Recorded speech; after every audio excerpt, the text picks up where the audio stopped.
Hello, everyone. Welcome to the Myers Detox Podcast. My name is Wendy Myers of MyersDetox.com. And on this show, we talk about everything related to heavy metal and chemical detoxification and issues that can arise, issues surrounding that topic as well. Today, we have Spencer Feldman on the show to talk about using detox suppositories versus chelation. And we also talk about, calcification of the tissues. A lot of people are dealing with calcification of their soft tissues. We talk about why that's happening and what you can do about it, how you can really regenerate your health.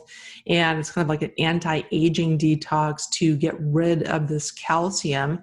And we'll also talk about, why people have different issues with detoxification. They have detox symptoms and why that is unnecessary and what you can do to stop that from happening or prevent that from happening.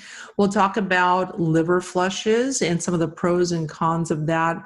We'll talk about coffee enemas and why some people don't feel good after coffee enemas. And we'll also talk about Spencer's line of suppositories and how they've solved a lot of these little issues that people have when they run into kind of roadblocks with detoxification with their detox symptoms, and why this is happening, and how the suppositories can be used to kind of circumvent any detox problems that people are having. And we'll also talk about voltage in the body and why when people have low voltage, their aging antioxidants help to increase the voltage in the body, but why they kind of fall short, and why we actually need to focus on some different ways where we can add electrons to our body, and the result of that, how that, raising that voltage in your cells helps your body to detox better, helps all the parasites want to leave your body. And just a really, really interesting conversation today with Spencer. I know so many of you guys are, really concerned about the level of heavy metals and toxins in your body. So I created a quiz that you can take at heavymetalsquiz.com that will help you to determine what your relative level of toxins are in your body burden of toxins. And then doing the quiz and getting your results, you get a free video series that answers a lot of your frequently asked questions about detox. For instance, what kind of testing you should do, what kind of supplements are good to get started with, how long does it take to detox, and a lot of other questions are answered after you take the quiz at heavymetalsquiz.com. Our guest today, Spencer Feldman. He is a multiple patent holding inventor with more than 20 years of experience formulating and manufacturing detoxification products for doctors and their patients. His trailblazing use of suppositories to deliver ingredients that would otherwise require intravenous IV therapy has changed the way many doctors do detoxification. The owner and formulator of the Remedylink brand of products, now in his 50s, lives with his partner completely off-grid on his 100-acre farm, where he spends his time tending his orchard and garden while continuing to design new products to help detoxify people in our ever more toxic world. You can learn more about Spencer Feldman and his amazing suppository supplement line for detox at Remedylink.com. Spencer, thank you so much for coming on the show. Thanks for having me, Wendy. So why don't you tell us a little bit about yourself and how you became so focused and started your business around detoxification? Sure.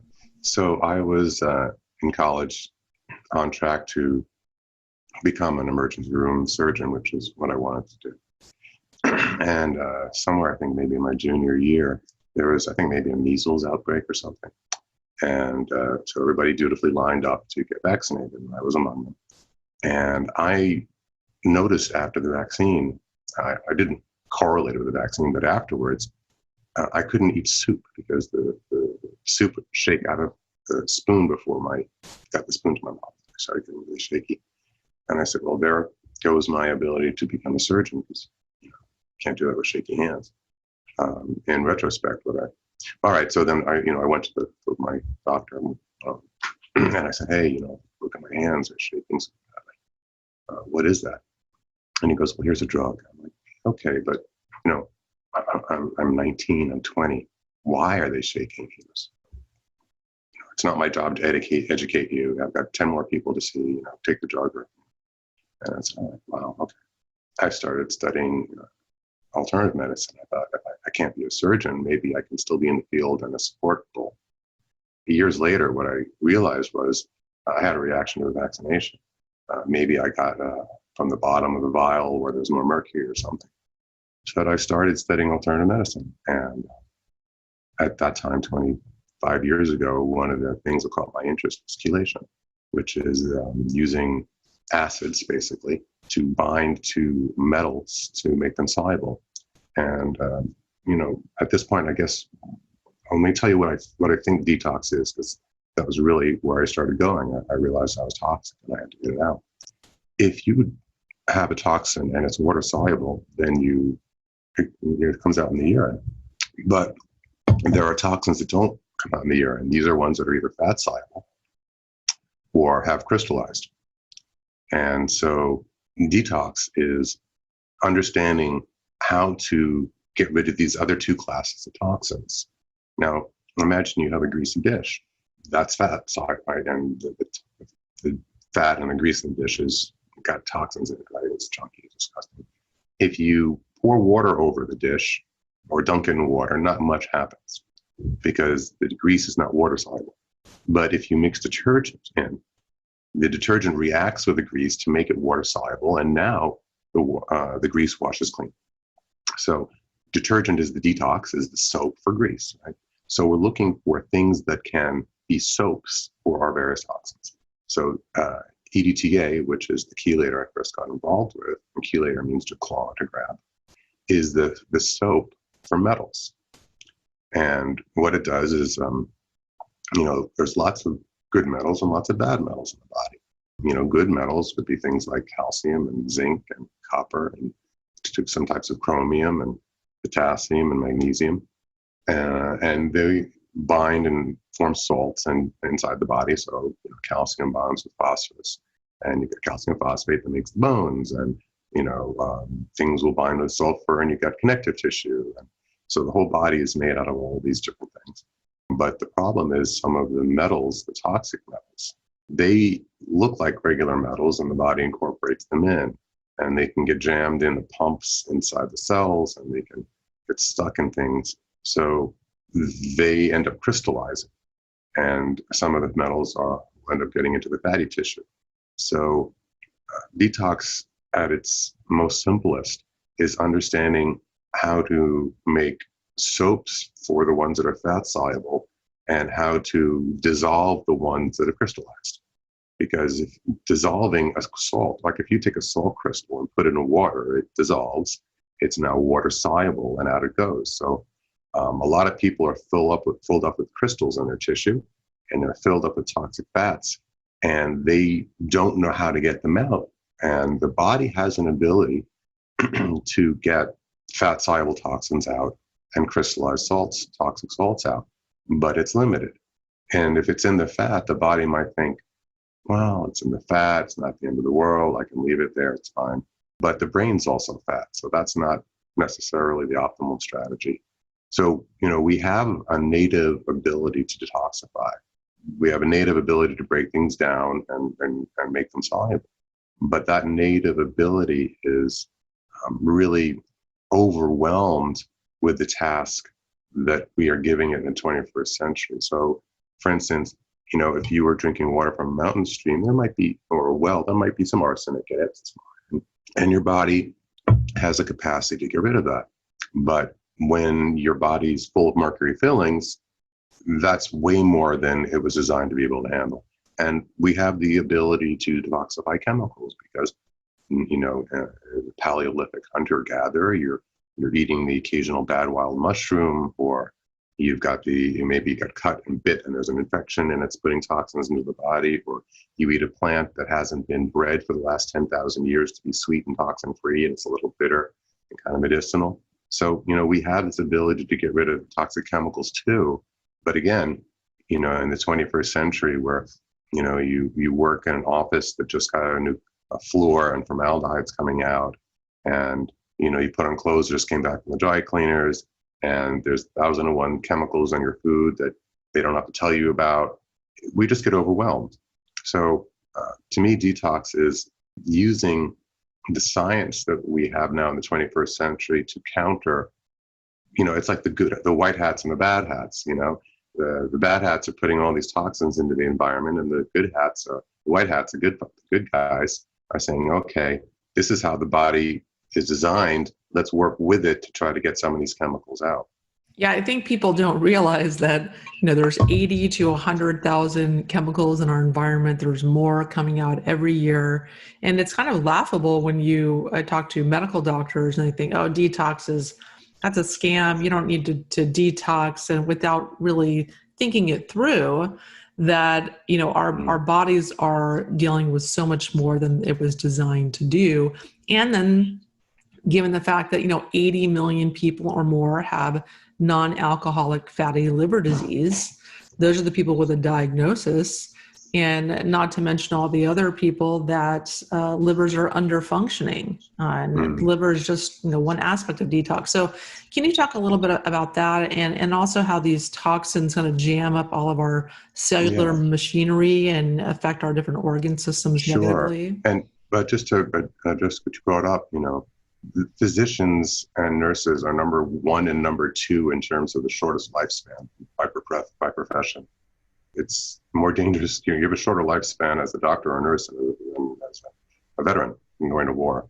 So, and I think part of that is thousands of, they have to take every vaccine that comes down the pike. And they don't believe in this. Not every doctor and nurse, but a number of them don't. So, I really respect physicians and nurses in the emergency room setting. I don't want to go to an alternative doctor with an herbal poultice with a gunshot wound or a broken bone or a spurting artery. But I also think I don't want to go to the emergency room modality with a chronic disease. So, I have to understand who's good for what. And, it's a rare physician that really can work in both realms. So, I have an ultrasound device because I like to understand the body. And when I first got it, I would start looking inside people's bodies.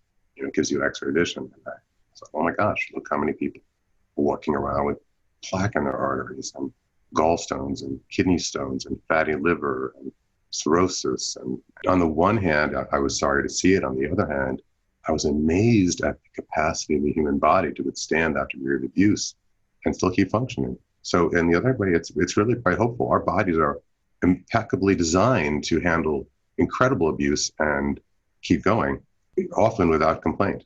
So a lot of people, they won't get symptoms until they're way late stage. So I don't think it's a good idea to say, well, I'm not toxic because I don't feel bad. Well, your body is designed not to distract you with symptoms until it's very late stage. And if you look inside, you'll see that lots of people who think that they're in pretty good health are walking around with lots of issues. So, the liver is, I think somebody once said in order to duplicate the liver, it would take, 5 square blocks full of 1,000 scientists working day and night to make all the chemicals it does for us. It's an amazing organ. So let's talk about the liver's role in detox. It's not a filter. A lot of people think that it's like a car filter and it mechanically catches things. What the liver does actually is it manufactures conjugates. And so let's back up a step and explain what happens. Detox takes, there's 3 phases. Thankfully, they're called phase 1, phase 2, and phase 3 for simplicity's sake. Phase 1 is where the body, the liver, but the tissue will upregulate the cytochrome P450 enzymes, whose job it is to take a toxin and give it a charge. And they do that by mostly oxidizing it, that's pulling an electron off, but also sometimes reducing it, that's adding one on, or by unmasking a polar group. All these are fancy ways for saying they're making the toxin more reactive. Okay, that's the first phase, kind of like prime it a little bit. Phase 2 is where the body then adds a conjugate to the toxin, depending on the toxin conjugate they add, to that new charged section they've made. So your viewers are, I'm sure, familiar with glutathione. but the body can also use glucuronic acid, methyl groups, sulfur, acetyl groups. There's lots of things that can get attached, and depending on whether it's detoxifying a pharmaceutical or a solvent or a xenobiotic or an aflatoxin is what they're going to attach. So that's phase 2. And now this toxin has been rendered through phase 1 and phase 2 relatively water soluble. Great. Phase 3, out it goes, out the urine, sometimes through the bile and out the feces. And one of the things, so what's important is to understand that we need all 3 phases to work. So viewers are probably familiar with something called the coffee enema, which was pioneered in World War I in a German field hospital. The nurse went to the doctor who wanted to prep an injured soldier for a surgery. And she said, we have no more warm water to give them enemas to clean out their bowels before surgery. Doctor, what do we do? The doctor said, there, over there, use that coffee. That'll be fine. So he washed out his bowels with coffee, and being the very observant people that the Germans are, they noticed that he healed with less pain and less complication, faster. And so the coffee enema was born, and Max Gerson, the Gerson cancer therapy, promoted it quite heavily. And so what the coffee enema does is it stimulates phase 1. It stimulates, among other things, the cytochrome P450 to make the toxin more reactive. Now, there is something called a Herxheimer reaction, and there's also and one of the types of Herxheimer reactions you could say is the detox reaction. So you give somebody something that stimulates phase 1 and they get worse, right? And the reason is because they're crashing on phase 2 or phase 3. So for instance, if you upregulate phase 1 and you start making all of these toxins that had found kind of settled in wherever they were in the tissue, and you make them more reactive, they start to move around and cause more problems. Now, you might think that's a bad design, but it's fine if you have phase 2, because the moment it becomes more reactive, boom, they put the conjugate on and it gets out the body. But if someone can't do phase 2, they're stuck with this phase 1, now more toxic material, and they feel terrible. And this is what happened to me. I don't know where I got my chemical sensitivity from years ago. It's gone now. But if I were driving behind a diesel truck and I breathed some of that in, I would get full of rage and really nauseous and a headache. I was a real mess for quite some time. I had to wait and I would tell everybody around me, I'd say, look, I'm going to be a complete jerk for the next hour. Don't talk to me. Don't take anything personally. This happens to me. I'm sorry. And I'll walk away. And if we're stuck in the car, I'm just going to be quiet for the best I can for an hour until this passes. Nothing I can do about it. Well, now I realize what was going on is my phase 1 was working. My phase 2 wasn't, right? And this is what happens to people who are toxic. If someone gets a very big toxic insult, whether it's chemical or metal, the body will run out typically at phase 2 first. And so the phase 1 goes, or the phase 2 crashes. And now when they're exposed to a toxin, they make it worse internally. So like if you and I, let's say you and I and a third person were watching a movie, and the third person had chemical sensitivities in a movie theater, and someone sits next to her who's got a lot of cologne, all 3 of us are hitting phase 1, knocking out that cologne, but she doesn't go to phase 2 and she gets sick from it. Or sometimes it's a phase 3 crash where they can get it soluble, right? Because the body can make the soaps, right? Phase 1 and phase 2 is like a 2-part soap process. They can do those, but then the kidneys aren't working really well, or the gallbladder is stuck. And now they just sits around there longer than it should. And these are the people that detox, and they do the detox. It doesn't knock them out, but they just feel really blah for quite some time. And I call this one of the types of detox traps that people can fall in. So someone takes a product that wasn't designed properly. Either it stimulates phase 1, but not phase 2, or not phase 3, and they end up activating the toxins that are in them, but they can't finish it, and it makes it worse.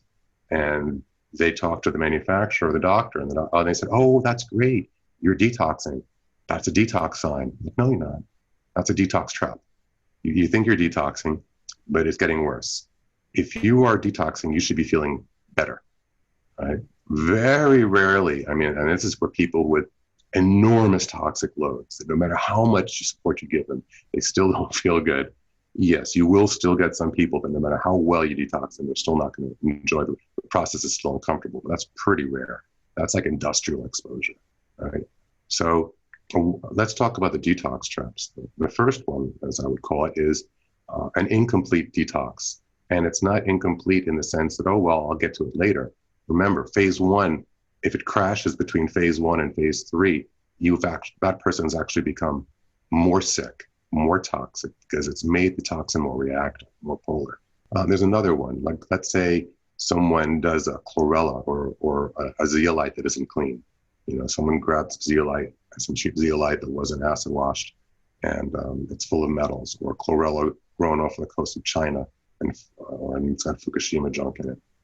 And they take the chlorella and zeolite, and then they send their urine off to a lab, and they're like, wow, look at all these metals you're dumping. No, those are metals you're absorbing from what you think you're detoxing, right? So there's another trap. And then what happens in these two traps is the practitioner will say, or the client will say, well, I better do more. And they get sicker. And then they think, oh my God, I'm dumping, I better stay with it. And they just loop and loop and loop. And they don't understand why they're spending all this money and all this time getting sicker and sicker and sicker. But philosophically, they think, well, it makes sense. I must be detoxing. And so those are two traps that I wanted to pose to your viewers not to get caught in. The way out of it is whatever you're using should be clean. So what you're testing for, you know that's what's coming out of you. And you should make sure that you're doing all three detox phases at the same time. The way I would explain phase three is, imagine you've inherited an old house and no one's been in there for like 40 years. And you open it up and just there's dust everywhere. So you grab a broom. The first thing you do is not start to sweep. If you were to start to sweep in there, you would be sending dust everywhere and breathing it in and not feeling good. The first thing you do is you open up all the windows and all the doors. Okay, now you can start to sweep, right? And you're sweeping mindfully, right? And this is what it's like if someone doesn't have phase three opened up for them. Phase three is like the doors and the windows. If you go in with phase one and phase two and you start moving all the toxins around, but there's nowhere for them to leave, or they have, you've left one tiny crack of a window open and they've all got to go out that crack, these are the people that are also not going to be very happy. So the way in which we solved these three detox issues was, so we have the metacardium, that's the EDTA, that's with metals. And I made that thinking people wanted ETA to remove calcium because as we get older, we calcify, we get calcium in the brain and the prostate and the breasts and the muscles, all over the place. But the practitioners were telling me, no, we're doing it for metals. So I said, oh, you're using it for detox. What else can I make? And then I started getting into the chemical detox. So the next product that we came out with was Zenaplex. And what it is organic coffee, which is phase one. And then all the conjugates I could find, which is glucuronic acid, glutathione, methyl groups, sulfur, acetyl groups, everything that the body could possibly use to bind to a toxin so that you wouldn't phase two crash. And so we made that as a suppository. Now, you can do a coffee enema if you don't want to do a suppository, but you cannot take glutathione orally. You can take all the other ones orally. The challenge is some things don't survive digestion. So when you're getting an IV from a doctor's office, the doctor doesn't want to do an IV on you. It's invasive. There's always a risk of infection. It's uncomfortable for you. So the reason an IV is given is either because you have to get it in very quickly, maybe you have to rehydrate, replace fluids or something, or because it won't survive digestion. Glutathione is one of them. Glutathione is the master detoxifier. It's the master phase two key. So if you have to pick one conjugator, you pick that one. But it'll get broken down into its three amino acids, and then very little of it will be combined. So when you go with a suppository, which is what we make, you bypass the digestion and it goes right into the liver, and most of it goes to the liver. Some of it goes to the sexual organs and some of the lower abdominal organs. So in the Xenoplex, we have the coffee for stimulating phase 1, and then all the conjugators for phase 2 at the exact same time, so we don't give somebody that phase 1, phase 2 crash. So as I'm continuing to study about detox, I'm giving the Xenoplex to people, and my chemical sensitivity was gone for the first time. I was like, wow, I don't like breathing in diesel fumes. I don't think it's good for me, and maybe I feel a little funny afterwards, but I don't have those reactions anymore. But then every once in a while, I would get someone who would still have a hard time. I'm like, okay, it's not phase 1, it's not phase 2. So then I learned about phase 3. I'm like, okay, their kidneys and liver aren't flushing properly. It's like the windows in the old house haven't been raised. And if you look historically, the two things that are done for that are liver-gallbladder flushes and kidney flushes. The way people typically do a liver-gallbladder flush is they'll take Epsom salts, olive oil, and lemon juice. And the olive oil will stimulate the release of bile, and the Epsom salt dilate the sphincter of Oddi, which is the sphincter that holds the gallbladder closed. And they'll try to flush all of the stones out. And one of the things that you hear people saying is, wow, every time I do one of these liver gallbladder flushes, I get more stones out. And then if you actually look at the stones that are coming out of people, and you squeeze them, they're not stones, right? So yes, you can flush stones out with that, and it's a great idea in some cases, but it's another one of the traps, because what happens is the olive oil you're taking in that amount actually can form little kind of grease balls mixed with bile that you can think are gallstones. So then you have people who will do a gallbladder flush and get out what they think are stones. And then they say, oh, let me do it. And then they read the literature and says, keep doing it until no more stones come out. But every time you take it, you're making new little fat balls. So they take it and they do it again, and more little things come out, and more little things, and more little things. And if you were to ultrasound these people, you'd find they don't necessarily all have gallstones. So the other issue with liver gallbladder flush, the old school one, is the body recycles bile. It's very valuable. Now, the downside of recycling bile is you also recycle hormones and certain drugs and chemicals. So there is an enterohepatic recirculation system, which sometimes can backfire on us. But when you do the liver gallbladder flush, you're forcing all the bile out. And now it's sort of like doing an oil flush in your car and not putting oil back in. That's going to cause, yes, it's great you got the old oil out, but you have to put more oil back in. So the classic liver gallbladder flush, you can do it once or twice, but for the people that get caught in that trap where they keep doing it because they think they're still getting stones out, they drain their liver dry of bile.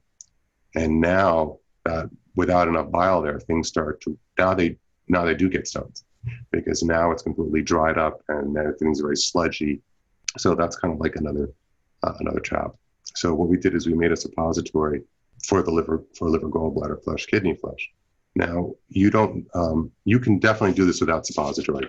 There's two reasons to take a suppository, right? One is the ingredients will be destroyed by digestion, and the other is location. Now, unlike the Xenoplex, which is our phase 1, phase 2, or metacardium, which is for metals, the things that would help the gallstones and kidney stones, you can take them orally just fine. There's all sorts of teas, Shankapiedra, breakstone. There's lots of things you can take orally, malic acid, that will survive just fine. However, the liver is, the portal vein for the liver is right there, an inch in the rectum. So location is fantastic for access to the liver. So when we make glytamine suppositories and a person takes it, what is the ingredients in the suppository go straight to the liver first pass, goes right in. The idea is not to have a very dramatic expulsion of stones, although we have seen that happen, but more to slowly melt them out. Because when you have a very dramatic expulsion of stones, sometimes they can backfire up into the pancreatic duct when you're doing liver gallbladder flushes. I'm told the only thing more painful than a kidney stone is a gallbladder stone. And I had kidney stones once before I knew what I was doing, and I would never want that again. So I can't even imagine what a gallstone attack would feel like. Be a little cautious with liver-gallbladder flushes. What I would say is if you want to do that, soften the stones for a good week or two first to make sure that everything's ready and primed, and then pop it all out. And then do a lot of glycine and taurine orally to rebuild your bile. That's my advice. That's my suggestion for people that want to do that and for whatever reason don't have access to our suppositories. The other is, there's a fad with low-fat diets. And of course, if you don't eat fat, aside from the fact that every cell membrane in the body, all the hormones in the brain is made out of fat, what happens is there's no stimulus for the bile to secrete, so the person can get jammed up. And also chlorine. If someone is in a heavily chlorinated area, maybe the swimmers in a pool or the water they bathe in is highly chlorinated, that can precipitate gallstones because it robs the body of the amino acids taurine and glycine, which are used to make bile. So our phase 3 solution is our vitamins for opening the windows per se, for getting the kidneys and gallbladder to open up so that all the things that we've made soluble with metacardium in terms of metals and the chemicals in terms of the xenoplex have a straight shot out. And so that's sort of like our 3 main detoxifier products. And we've gone on to make 15 different products, but those are our 3 kind of classic ones. Yeah, I love your suppositories that you've created, and I agree with you. It's so many people have issues with digestion that even if they're taking supplements they need to detox, many times they're not absorbing them because of the things that you mentioned, and people just have stress and poor absorption ability. And so I think it's very important that you can take a lot of different types of supplements and insert them rectally via suppository and bypass that whole digestive mechanism and bypass expensive chelation sessions at the physician's office, which end up, can be harmful to the kidneys. IV chelation can be very harmful to the kidneys, and it's very, very expensive and time consuming. So can you talk a little bit about that, about using Sure. suppositories versus IV chelation, and maybe any research as far as suppository use? That's a great point. When people do the IVs, one of the reasons they're having kidney problems is they're doing it too fast. Chelation is better done. There's a certain speed to do it at. And if you go too quickly, the kidneys can get hurt. And an IV session is typically done over 2 hours. Whereas our suppositories, if you think like about 5 of our suppositories are about the equivalent of 1 IV, so we're splitting it out. It takes, say, an hour or 2 for it to fully make its way through its system. You can see now that we're doing in 10 hours what they do in 2. And some people would say, well, you're taking longer. And I'm like, yes, we are. When we were doing our initial proof of safety and efficacy tests with blood work, one of the parameters I checked was BUN creatinine. I checked a lot of parameters, and every parameter I checked before and after magnesium and potassium EDTA was significantly improved to the point where when I shared the studies, the people didn't believe them. The BUN creatinine was tremendously improved. And, kidneys are a very slow organ to heal. I mean, typically, if someone goes on dialysis, they don't get off until they're dead. It's not typically the thing someone recovers from. You can use CoQ10. It's certainly helpful. Chelation that's calcium-free, anyway, is the only thing I've ever seen that really has the effect that I'm looking for in terms of the kidneys. And I think part of it is because we're, the kidneys are literally a filter, right? Unlike the liver, which is making conjugates, the kidney is actually mechanically working. And like any pump, if it gets, the pump gets calcified, it's not going to work properly. So the kidneys are working against a gradient, pulling minerals out of the blood, and pumping and pumping and pumping. And when they get jammed full of minerals, and they do, and you can look at tissue under ultrasound, and you can see, does it have the right density, or is it starting to turn to stone? As people age, they lose kidney function because it's fully getting jammed up. The studies I've seen with suppository range from like 70-75% up to 90% as good as an IV. I believe if they were to wait long enough, I think the difference in the how much gets absorbed is how long they're waiting to see how much comes out. And I think that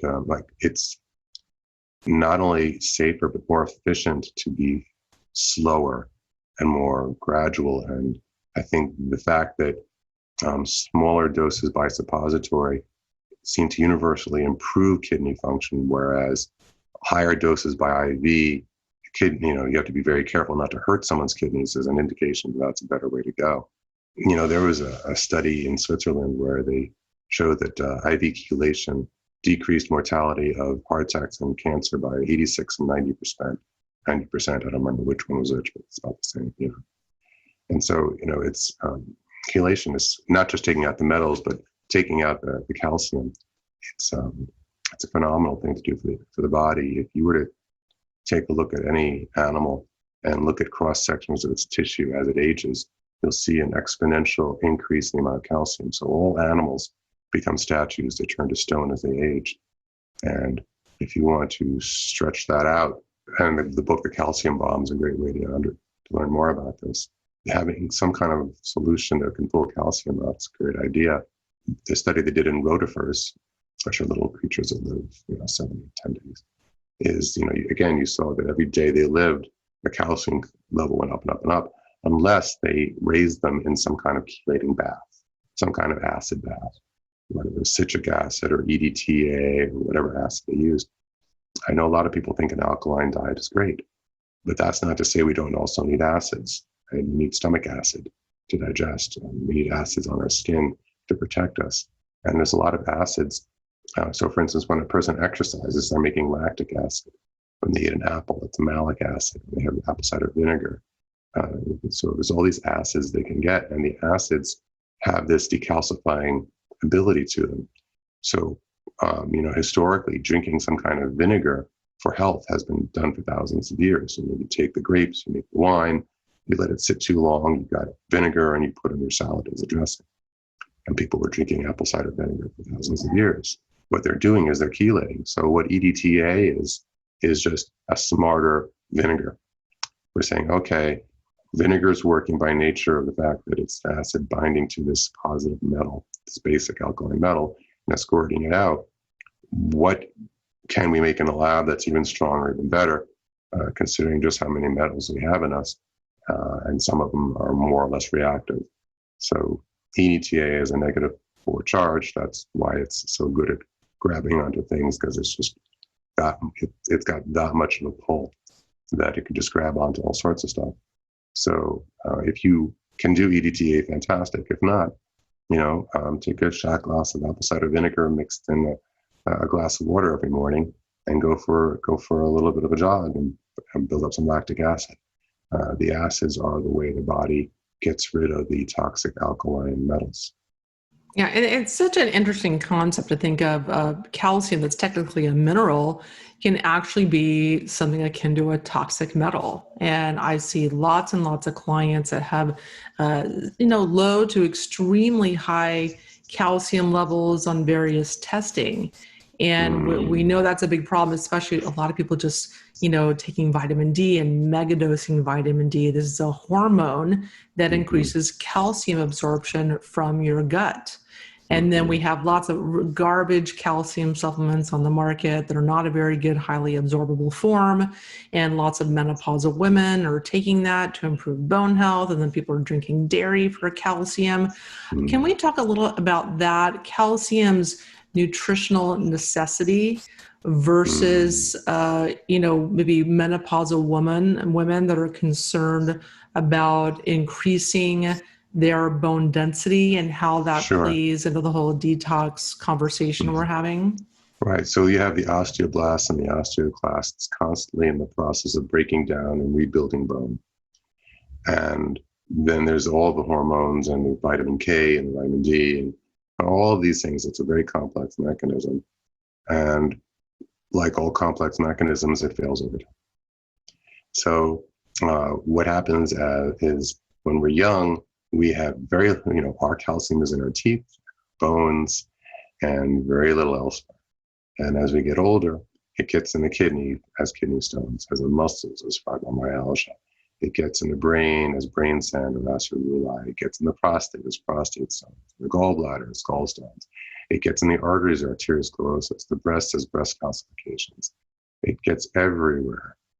There's no organ tissue that does not calcify as we age, as far as I know. And we have lots of names for all these diseases, but really they're all the same thing. They're dystrophic calcium. We do make something called phosphocitrate in the body that's supposed to deal with this, but it goes down age, and I have yet to find a source of this as a supplement, or I would be taking it. Consider that from a standpoint of evolution, once we're about 40, we are expendable, right?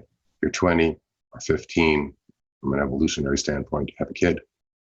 You're 30, your kid has had a kid, and you get to watch that kid for a little while so your kid can go out and hunt the mastodon. And by the time you're 40, you are now, expendable, and your kid becomes, and it moves forward like that. So the human body certainly can make it out, as we've seen, well past 100 years.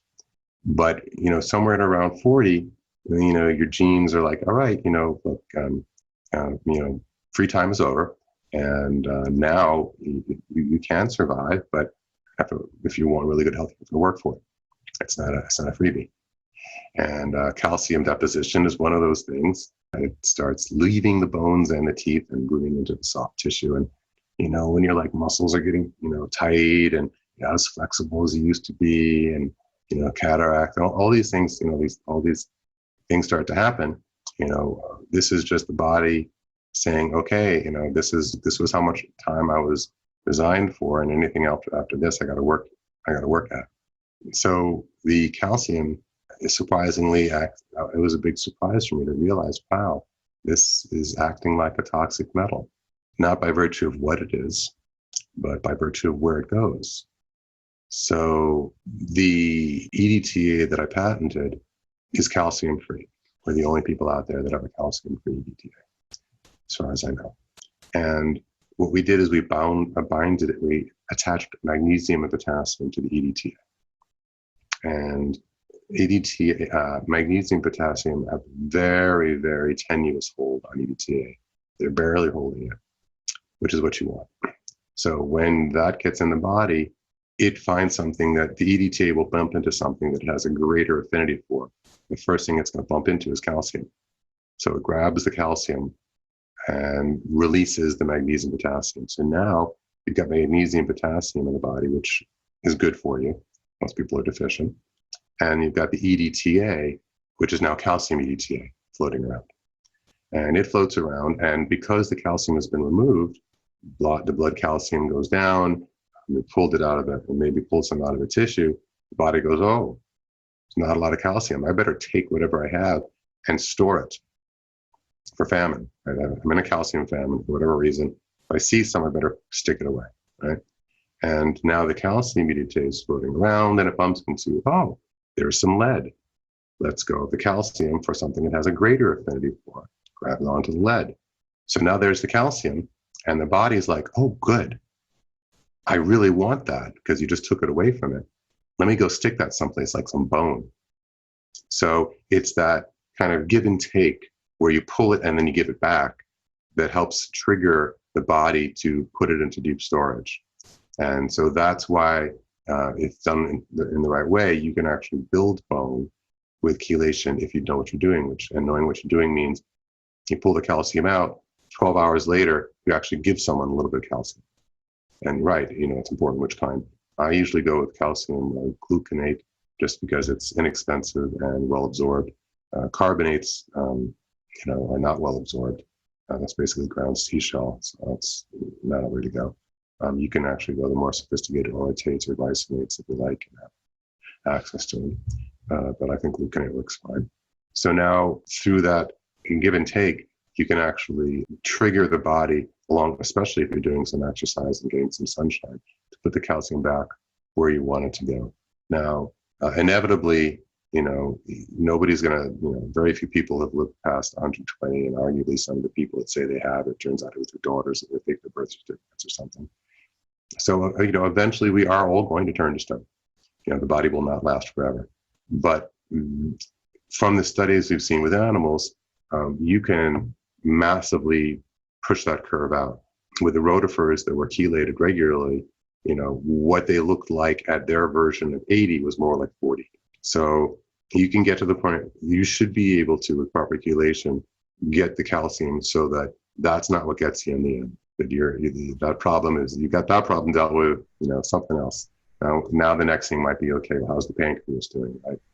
How are the lungs doing? How are the kidneys doing? Each decade has its own risk factor in terms of what organ system tends to fail when. And so if you understand that, you can kind of, as you're going through your life, monitoring, you can say, okay, I'm in my 50s, I need to start thinking about heart attacks and cancer. Hey, I'm in my 70s, I need to start looking at the kidney function and lungs. Wow, I just hit 100. Congratulations. I really need to be mindful about how I'm protecting the neurons of my brain. Yeah, that's fantastic, because I think people always want to go in and rip out the metals, get rid of the mercury and the lead and the other metals, and they're not thinking about calcium. And there's lots of people taking supplements, and they're taking forms of minerals that are not very absorbable and can even be problematic. There's a lot of cheap supplements out there people buy based on price, typically not looking at the forms that they're taking. You really want to be paying attention to that. And so you have this great line of suppositories for detoxification. So if someone goes on your website, where should they get started? Like, what is a recommended protocol, where to begin? Well, if you go to Remedylink, there's a video page there. It's mostly geared, it's not there trying to sell you anything. It's there just to share things that I have come to believe about how the human body works, places where our healing crashes, and how to restart the process. Metacardium, Xenoplex, and glytamins, the metals, phase 1, 2, and 3 are classic detox protocols. Well, there's one other thing about the calcium I wanted to talk about. Back in the Depression, there wasn't a lot of nutritious food available. So they made a media presentation to convince people to eat foods they didn't normally eat. And that's how Popeye Sailor came about. Like, oh, eat spinach. Because people didn't really eat spinach. And spinach is very nutritious. But spinach is extremely high in oxalates. And a lot of the food, oxalates are chemicals that plants use to store and transport minerals and to build their structure. And as we have become a more vegetarian society and gotten into what we think are superfoods, our level of oxalates has gone up tremendously. Kale is enormously high. Some types of kale are enormously high. Chia seeds, a lot of things that people think are really healthy for them are loaded with these oxalate crystals. And what happens is oxalate, when it combines with calcium from people that aren't absorbing it properly, forms calcium oxalate. And these very sharp crystals form kidney stones. They form all sorts of problems. And so, I'm not sure if we have time to get into it in this talk. Another type of detox is actually an oxalate detox, where you pull the oxalates out of someone's tissue.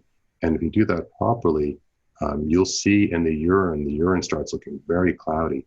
And if you do it too fast, it'll actually get a little bit red, because the oxalates can cut the kidneys on the way out, little micro cuts. They can bleed a little bit. Obviously, you want to do it slow enough you don't hurt anybody. But that's something that's just now starting to make the rounds in the alternative medical community, is the consequences of all of the oxalates that we're getting in foods that we thought were really good for us and really healthy. And as these crystals form, they just do havoc. The other thing I wanted to really mention is there are a lot of good salts in the body. Good salts meaning metals combined with acids. So for instance, sodium phosphate is required for pH balance, and calcium sulfate is connective tissue, and potassium sulfate is oxygen transport. But we can also make these crystals out of toxic metals. So you can get lead sulfate and mercury phosphate. And so again, one aspect of detox that isn't talked about a lot is how these toxins can form crystals in the body. And once they form crystals, they're very difficult to dissolve. There's a point in the size of a crystal where once it gets past a certain size, it becomes relatively insoluble. So there's a way which we've discovered where you can use electricity to help make them become more soluble. The basic detox would be something like metacardium, Zenaplex, and glytamine. So that's supporting the body in dealing with the metals and the chemicals, and then escorting them out, understanding what kind of soaps the body needs for the modern toxins. As we get, if people really want to continue down that path and say, hey, just how healthy can I get? And then we're looking at things like, what's the role of electrons in detox? How do we detoxify scar tissue? And why would we consider that a toxin? If you would say a toxin is something that is in the body and is causing problems, and your body can't resolve it, that's how we define a toxin. Well, scar tissue can be a toxin, right? If a woman has got an abdomen full of scar tissue, and it's pulling and yanking all her organs out of place, you could call that toxic. If someone's got calcium deposits in their joints, that's a kind of toxic. There are all sorts of things in the body that accumulate due to toxicity and age and infection. For instance, if someone has a biofilm infection they can't get rid of in some surface of the tissue somewhere, and that bacteria, fungal, parasitic, viral community is generating toxins and immunosuppressants. Some of the most toxic people in the world are toxic from infection. They have a chronic infection in their tooth, for instance. And, someone has a root canal done, but they don't get the ligaments out, and they start to rot, and now they have gangrene, and then they have the bacteria that's living on the ligament, and then that's dumping down into the tissue and crawling up the nerve endings into the brain.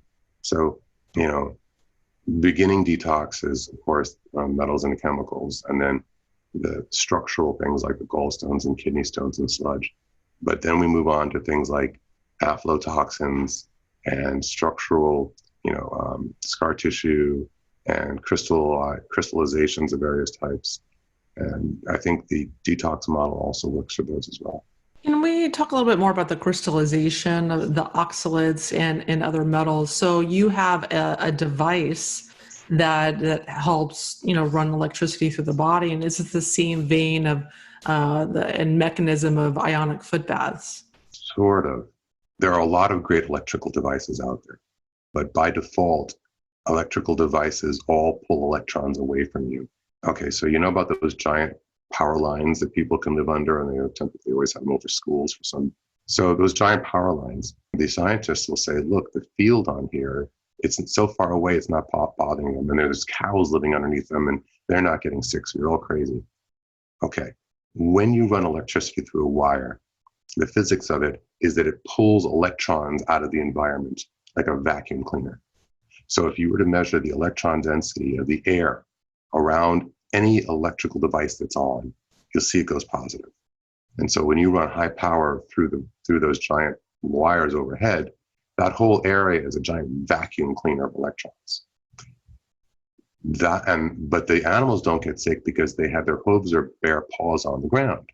So what happens is all the electricity that's getting pulled out of the air and out of them is being replenished from the earth to them.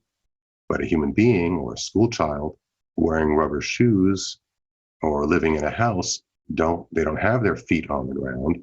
And so they're living in this negative electron vacuum, and they're positively charged. And we know that there was a study that said that if they took rats and they gave them all tumors, and the rats or mice that they removed the electrons from, they had them in an environment where wherever they walked, a carpet brushed against the back of their fur, their tumors grew 30% faster. I called the people who did that study and I said, have you tried this study where instead of removing their electrons, you gave them electrons? They're like, it's a great idea. I'm like, let's do it. They're like, sure, $50,000. I'm like, oh, right, of course. So the people, there's a lot of people getting involved in grounding. And so I read the books on grounding and I said, wow, this is amazing stuff. And I tried it and I didn't really notice that much. It was very subtle. I said, well, maybe the reason is I'm not getting enough electrons. So I built a machine that would pump electrons out of the earth and push them into me. Now, all of these other devices like the violet ray and ion bath, foot bath, all these other things, it can have amazing results. And they're all stripping of electrons because by virtue of current, anytime you move electricity through a wire, you're stripping electrons from the environment. And what we do is we don't work with current, we work with voltage. So we're not moving electrons, we're pushing. When our machine is running, there's basically almost zero current. So we're not stripping electrons, we're donating them in.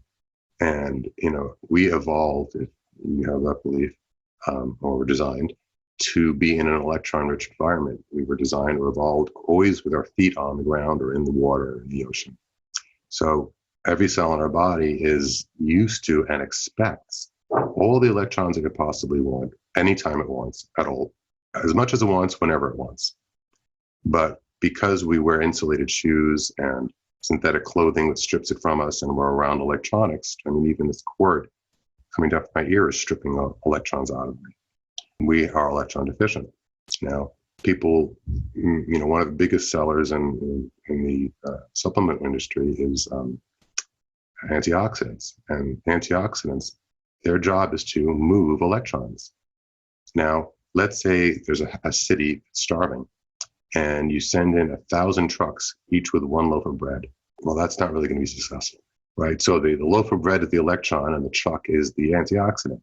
Once that electron is given up, once that loaf of bread is handed out, what use is the truck? But if you had half as many trucks, but an enormous pile of bread right on the outside of the city, and it could keep shuttling back and forth, you're good to go. So we don't need more antioxidants.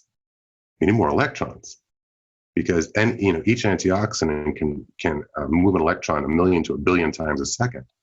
So you need a fraction of the amount of antioxidant you think you do if you have enough electrons for the ones you have to feed them and for them to keep recycling and moving them. They're the trucks moving the bread, right? So I started, I built this machine to put electricity into the body, specifically electrons. First, I went out to see if anyone else had done it. And one company said they had, and I bought it and I measured it, and I'm like, no, you're not giving electrons, you're taking it. Look at the meter. This is an RF unit. You're just doing RF heating. They're like, oh, sorry. If you're really sorry, change your advertising. Anyway, so I went through a couple of engineering firms, and I found one that made one I liked, and I started using it. And it was a very strange feeling, Wendy. I'm not going to say I was addicted to it, but you could not get me off this machine for weeks. I mean, every moment I had, I would use it.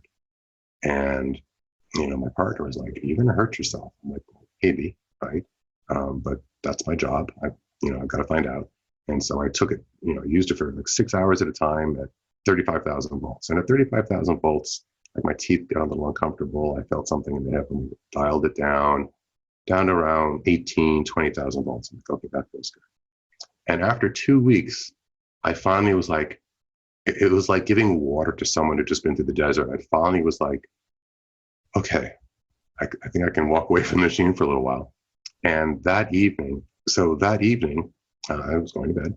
And as usual, I was going to put my wool socks on because I'd always had cold feet. I ate too much fruit as a kid, thinking it was healthy, and I ended up with peripheral neuropathy. I'm going and I'm reaching for the wool socks, and I'm like, I don't think I need them. But I keep by the bed because I figure I'm going to wake up at 3 in the morning with freezing ice cube feet. And I sleep through the night and my feet are hot. They're warm. Yeah, it's the craziest thing. And for the next few nights, I'm like, my feet are they're hot because my body is recalibrating. And I haven't worn socks to bed now for a year and a half. And what I started realizing was that peripheral neuropathy was going away. And if you've ever had it, it's like pins and needles in your feet, and it's uncomfortable, and you can't have your feet touched. It's painful because the nerves are all damaged. And then I'm looking in the mirror. I'm feeling this little dry spot on my nose, and I'm looking like, what is that? And it was like a tiny little scab. And I'm kind of pressing on and looking at it, and a little thing pops out. There's this little hole in my nose. I'm like, what the heck? And then another scab forms. I'm like, there it is again. And it comes off again. And then it heals up. And I'm like, what the heck was that? And then I remembered there is always a little red dot on my nose, which is like a precancer spot, right? Excess vascularization. And it'd been there for like 30 years. And I got so used to looking at it, I didn't think about it. It fell out. It died and fell out. And then the hole filled in. Now, most of us, when they do autopsies on the average healthy 30-year-old, they find out that most people have microtumors. Like, get somebody who's 30 years old and dies in a car crash, right? They're in good shape otherwise, just in the wrong place at the wrong time. And they'll find, the average woman has 2 or 3 microtumors in her breast. The average guy has 1 or 2 in his prostate, some in the lung. So people are always walking around with these little microtumors. And in healthy people, the surveillance system of the body holds them at bay, but at some point, if one of these things breaks out, well, then that's cancer. And, I think that the little spot on my nose was basically like it was a visible microtumor. And I thought, wow, if it knocked that one out that I could see, I wonder if it knocked out a bunch that I couldn't see. And then so now I'm experimenting with this. I have a couple of them made. And I got one to an old friend who was going through a hard time. And 2 weeks into her using it, she starts sending me pictures of things coming out the toilet. And I'm looking and I'm like, those are liver flukes. And she's getting cups of worms out of it. And the liver flukes were pretty nasty. And I'm like electricity worms. So I do an internet search. I'm like electricity and worms. And what shows up on YouTube are videos of country folk who will go to the riverbank with a car battery and 2 metal probes, and they'll stick the probes into the riverbank and to the battery, and worms will crawl out of the soil. They grab the worms and they go fishing. It turns out worms don't like electricity. So I think that's what's going on. And, I have suggested it to a few other people, and they're like, well, can't we just kill the worms? And I'm like, well, here's the deal. If you try to kill a worm, a couple of things will happen.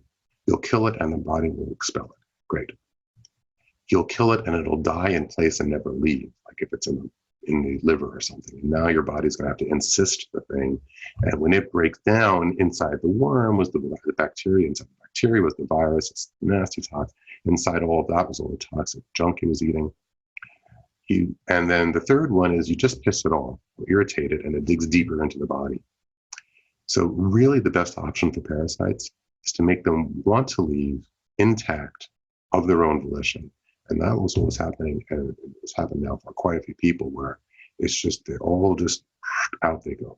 Now, most parasites are invisible to the naked eye, but we did have, and I've got pictures after pictures of worms coming out. They're wriggling in the toilet. They're just leaving the area. The way I try to reason is, I'm like, cancer, worms, electricity. And one of the things about cancer is, if you take a healthy cell and lower its voltage, it becomes cancerous. And if you take a cancer cell and raise its voltage, it stops dividing. So we know that sickness is associated with lower voltage. Now, worms and that whole class of composters, you find them in the compost pile. That's their job in nature, is to find the dead and decaying diseased matter and eat it and turn it into good soil. If we didn't have worms, our crops would be in a bad way. So, they're not bad. So I thought, okay, if our client has worms in them, why would they stay in the body? Why wouldn't they just say, well, this isn't a place to live? And the only thing I can think is the voltage is too low. The worm is saying, this seems like a compost pile, and I know it's a compost pile because the voltage is so low. And the only place I find low voltage is in dead and dying matter. The voltage is so low because we live in an environment where we walk around with rubber-soled shoes and synthetic clothing that pulls electrons off of us, and we're around electronics. So it's constantly draining out our electrons. And we are also constantly eating worm eggs. We're constantly eating bacteria. We're constantly eating fungus. There's no way not to get these things. We can't live in a bubble unless you steam start, only eat pressure canned food. And so, these things get in, and then they say, oh, low voltage. All right, time to get to work.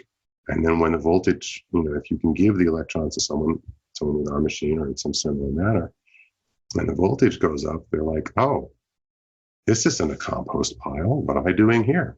I don't like this place at all. Let's get out. And they wiggle their way out and flush them down the toilet, and there you go. And then also EMFs will lower or cause you to have a more positive charge as well. And they're adding insult to injury of our already low voltage body. But let's talk about what is the name of the machine that you developed, and can people buy it? Sure. The machine was, something that's gone through a couple of evolutions, and you still make them in small batches. And it's designed to pump, I think it goes up to 18,000 volts of electrons into the body. And the way I would explain it is, let's say you have an RV and you only take it out in the summer. And when fall comes around and you're done, you put a trickle charger on the battery. And what that does is it just gives a little bit of electricity continually to keep the battery charged. And as long as the battery was charged when you put the trickle charger on, the battery is fine. But if the battery was dead, you can't use a trickle charger because it can't charge the battery. So then you need to, if there's a dead battery, you have to charge a battery. You need a battery charger. But if the battery's been dead for a while, then you need a very special kind of battery charger, one that's does high voltage spikes. Because what happens is the way a battery works is the chemistry is it forms crystals. You have the lead and the sulfur, and they form the crystal lead sulfate, and the electricity is given out. And then when the electricity goes in, it goes back into solution. But if you let the crystals of lead sulfate get big enough, it can't take a charge anymore. So you have to break those crystals down, put them back into solution, and then the battery will work again. So if you have a cell phone and no matter how many times you give it a full charge, it only lasts an hour, it's crystallized internally. Now, the same thing I suspect happens in the human body. When the charge is low enough, long enough, you can't recharge it so easily because it's crystallized. And we talked about, the heavy metal crystals and the oxalates. The body physically crystallizes.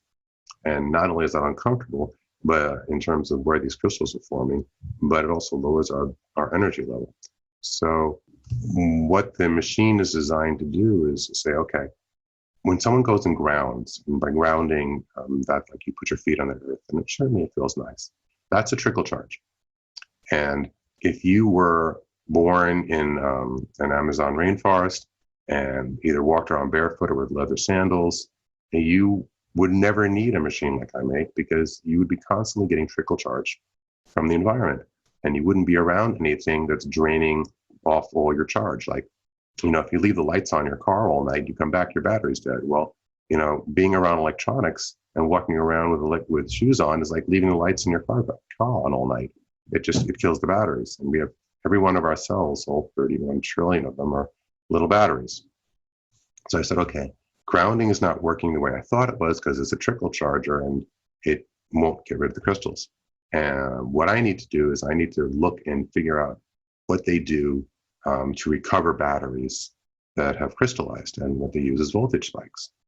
So I put a little thing on the machine that would spike.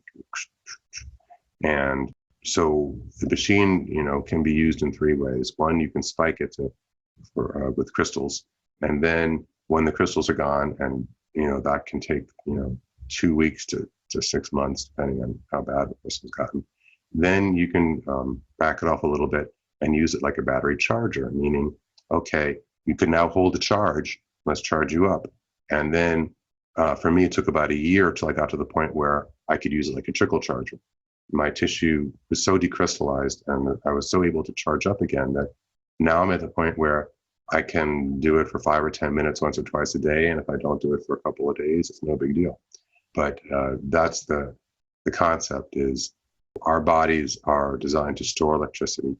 We generate electricity with every step we take because when bones compress, they generate an electric charge. So the device was designed to operate along all three parameters. It was designed to help decrystallize the tissue, help charge the batteries, and then to trickle charge you when you're finally recovered. And I would say from my own experience, it took me maybe a month and a half to decrystallize. It took me about a year to fully charge up. And now I'm at the point where I just need a little bit of a top off now and then. And, my stamina is just, I've got the endurance I had when I was young, which is nice. Yeah, it sounds fascinating. And what is the name of the device? Oh, yeah, Electron charger. Okay, great. Very simple. Very cut and dry to the Yeah, point. yeah. And so you can get that on remedylink.com. And so tell us, so we can get all of your suppositories, your detox protocols and everything, and the electron charger on remedylink.com. You can. The suppositories and all the other products we make, we're almost always have them in stock. We don't ship out in heat waves because we don't put chemical stabilizers and preservatives in them. The electron charger, they're made in small batches, and if you order one, you might be waiting, 2 to 6 weeks. The electron chargers are made in small batches, so we don't always have them in inventory. The worst would be a 4-week, 6-week wait because we have them all made at an engineering firm here in the U.S. We don't have them mass produced in Asia. Okay, great. So that's fantastic. This is such an interesting show, and you really gave us a lot of fantastic insights on detoxification. Another angle. That's why I love doing this podcast. Is so many interesting people, that are doing this research and just trying to hack their own health, hack their own detoxification. So thank you so much for sharing your insights with us. Do you have any parting thoughts or anything else that maybe you want to share with the audience? Yeah, I'd like to share a story. I got a phone call 7 years ago. I was still living in Hawaii at the time, of an older woman. She was in her 80s with a headache, and she had used the glytamins, and she called me to thank me for making her headache go away. And I said, well, I'm very glad to hear that, ma'am. And she goes, no, thank you, really, thank you. I'm like, wow, it sounds like it was a bad headache. And she goes, well, I've had it since I was 15. So this woman had a headache virtually nonstop for 65 years. And now in her twilight, her final years, she gets to live without a headache. She probably had a trapped gallstone all that time. And what I would say is, a lot of people who come to detox, they're suffering. Their body doesn't work the way they want it to. Maybe they've got brain fog, pain, or fatigue. Something's going on. Their body can feel better. And it can get frustrating. You can spend a lot of money and take a lot of time and go down a lot of rabbit holes and trying to get better. But don't give up. That woman, it took her a while, and she didn't give up. Whatever it is that is bothering a person, there's very likely a couple of things that will make them get better. And be patient. Keep doing the research. Have faith. Your body has an enormous capacity to repair itself. And usually it's just one or two key things that you're missing. When you can figure that out, your health is waiting for you on the other side of that. Yeah, I love that. That's so important to mention that, people try a lot of different things, a lot of different detoxes, and things don't work quite right for them. And there's a lot to it. It can be very complex, and people have different challenges with their health. That it's a complex puzzle that you have to keep at it and keep trying to figure out. So thanks so much, Spencer, for coming on the show. So you guys can visit him at remedylink.com. Lots of amazing solutions there. So thanks for tuning in to the Myers Detox Podcast. My name is Wendy Myers of myersdetox.com. And thanks for tuning in every week to explore this topic of detox, because I personally think toxins are the number one primary driver of disease today. You want to be looking at detoxification if you want to live a long, healthy, disease-free, medication-free life. So thanks for tuning in, and talk to you guys very soon. The Myers Detox Podcast is created and hosted by Wendy Myers. This podcast is for information purposes only. Statements and views expressed on this podcast are not medical advice. This podcast, including Wendy Myers and the producers, disclaim responsibility for any possible adverse effects from the use of information contained herein. Opinions of guests are their own, and this podcast does not endorse or accept responsibility for statements made by guests. This podcast does not make any representations or warranties about guest qualifications or credibility. Individuals on this podcast may have direct or indirect financial interest in products or services referred to herein. If you think you have a medical problem, consult a licensed physician.